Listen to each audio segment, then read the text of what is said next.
आज हमारे साथ आर्य कोचिंग क्लासेस की छात्रा निकिता हैं, जिन्होंने इस वर्ष आयोजित जेट एग्ज़ाम 2020 में संपूर्ण राजस्थान में 26वां स्थान प्राप्त किया और सीकर के लिए ये बड़ी उपलब्धि है। पहली बार किसी प्रतिभागी ने इतनी अच्छी रैंक प्राप्त की है। बहुत बहुत बधाई हो निकिता आपको। Thank you so much sir for your warm welcome. Nikita, आप अपने परिवार की पृष्ठभूमि के बारे में कुछ बताएं। Sir, I belong to a well educated family, जिसमें मेरे पापा हैं जो कि एक इंडियन आर्मी मैन है और मम्मा हाउसवाइफ हैं। मेरा एक छोटा भाई है जिसका अभी नीट 2020 में सिलेक्शन हुआ है। निकिता, आपने 12वीं कक्षा तक जीव विज्ञान वर्ग से अध्ययन किया, उसके पश्चात आपको कहाँ से प्रेरणा मिली कि आप एग्रीकल्चर की तरफ आकर्षित हुए? सर, 10th क्लास में I think I was a very good student. I scored 87% marks in 10th, but 11th 12th मैंने जयपुर से किया बायो स्ट्रीम से, एंड 12th में I could not score a very good marks, so मेरे को सिर्फ 68% मिले 12th में। But I think that was a golden chance for me to move forward. मुझे कुछ डिफरेंट करना था सर। मेरी फैमिली में ऑलमोस्ट हर फील्ड में कोई ना कोई है, हर फील्ड में किसी ना किसी वेल रेप्यूटेड जॉब कर रहा है कोई ना कोई, बट मुझे कुछ डिफरेंट करना था सबसे हटके। और दूसरी चीज़ ये कि मैंने एग्रीकल्चर नाम कभी नहीं सुना था अपनी लाइफ में कि एग्रीकल्चर भी कोई सब्जेक्ट होता है। एंड सेकेंडली, सब ये बोलते थे कि एग्रीकल्चर में कोई प्रॉफिट नहीं है, ये नहीं है, वो नहीं है। तो मुझे इस फील्ड में कुछ ऐसा करना था जो कि किसी ने ना किया हो। दैट्स वाई मैंने इसको चूज़ किया। भविष्य की क्या योजना रहेगी? आप कृषि विज्ञान के क्षेत्र में क्या परिवर्तन करना चाहेंगी ताकि पूरे समाज को एक लाभ प्राप्त हो सके? सर, अभी मेरी 4 इयर्स के लिए बीएससी रहेगी। उस दौरान मुझे रिसर्च फील्ड में कुछ ऐसा करना है जिससे कि मिनिमम इन्वेस्टमेंट से मैक्सिमम आउटपुट मिले फार्मर्स को। और सबकी जो एक माइंडसेट हो रखी है कि अपन एग्रीकल्चर में कुछ मूव फॉरवर्ड नहीं कर सकते या फिर अपन कुछ प्रॉफिट नहीं कमा सकते, तो मुझे वो सबके लिए चेंज करना है।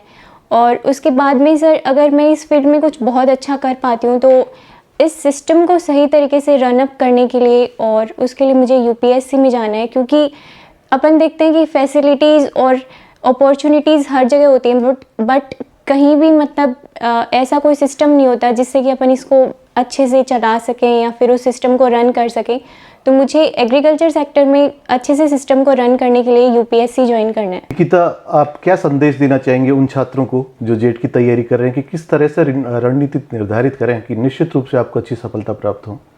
सर, मैं यही कहना चाहूँगी कि अप्स एंड डाउन सबकी लाइफ में आते हैं। मेरे पास, मैं ये कहूँ कि 12th में मेरी जो टारगेट था, मेरा जो करियर था, वो बहुत ही डाउन चला गया था। आई वॉज डिसअपॉइंटेड कि मेरे पास अब कोई ऑप्शन नहीं है, मैं क्या करूं। And I was very disagree with everyone कि मुझे ये भी नहीं करना, वो भी नहीं करना। I was very confused at that time. But फिर मुझे इसके एग्रीकल्चर के बारे में पता चला कि जेट आईसीआर कुछ एग्ज़ाम्स होते हैं, तो मैंने मूव फॉरवर्ड करने की कोशिश करी। और मैं सबसे यही कहना चाहूँगी कि जितने अप्स इम्पॉर्टेंट होते हैं उतने ही डाउन्स, क्योंकि वो हमें अप्स की इम्पोर्टेंस समझाते हैं कि हम जब अच्छाई जो होती है वो कितनी इंपॉर्टेंट होती है, वो चीज़ हमें सिर्फ बुराई बता सकती है। इस टाइम मैं सबको ये कहना चाहूँगी कि चाहे कैसा भी टाइम हो, चाहे बुरा हो चाहे अच्छा हो, हमेशा अपने आप को कॉन्फिडेंट रखो और मूव फॉरवर्ड करो। निकिता, आर्य कोचिंग के संदर्भ में आपके क्या संस्मरण रहे, कैसा अनुभव रहा यहाँ पर? सर, फर्स्टली तो मैंने आर्य कोचिंग का नाम कहीं नहीं सुना था। इवन मुझे ये भी नहीं पता था कि सीकर में आर्य कोचिंग है और यहाँ पे जेट आईसीआर की क्लासेस चलती हैं। बट जैसे हम सीकर शिफ्ट हुए तो हमें पता चला। उसके बाद में जब मैं कोचिंग में आई तो मैंने सिर्फ एक ही बात बोली थी सर से कि सर, मैं यहाँ हूँ और मुझे आज कुछ भी नहीं आता है, मैं जो हूँ आपके सामने हूँ, अब आपको मुझे पढ़ाना है और सब आपके सामने है।